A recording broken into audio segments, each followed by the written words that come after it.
As one goes through life, one learns that if you don't paddle your own canoe, you don't move.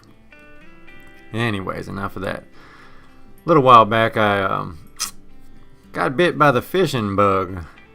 So happened to come across this little fishing boat, and I couldn't pass the opportunity, so I acquired it. And I figured I'd make a couple of paddles with some of this scrap wood that I was getting rid of anyways. And I think it's always a good idea to have a couple of paddles in the boat. You never know what might happen. The motor might go out on you or whatever, but sometimes in shallow water it's just nice to paddle your way out.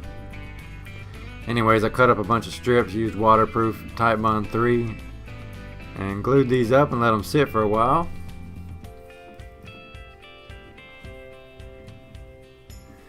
And as you can tell here, I made two paddles at the same time, so some of these clips are of the longer paddle, some are shorter.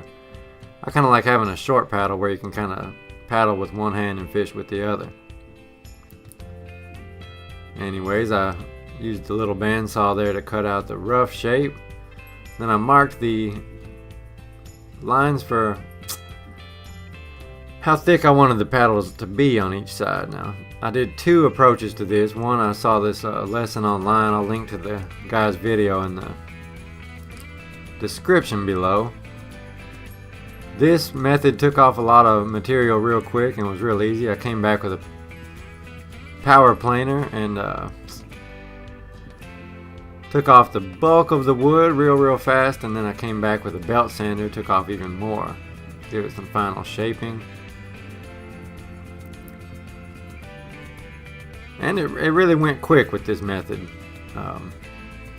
I since came back and built another paddle for my dad for his birthday, and took a lot more time and care into making it a better looking paddle, as it was a pretty much decorative paddle. But here you can see on this first one I used a router and a roundover bit to try to round off the handle, and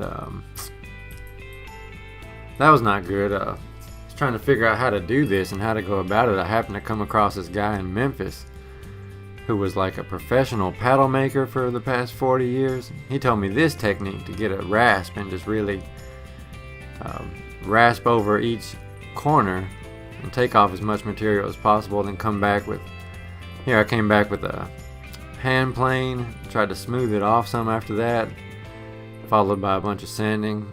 I tried a few techniques on this, and on the more recent paddle I made for my dad, I actually put it on the lathe and turned it round. And anyways, that's about it for this video.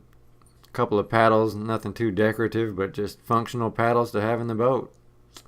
So have a good one. Thanks for watching. Peace.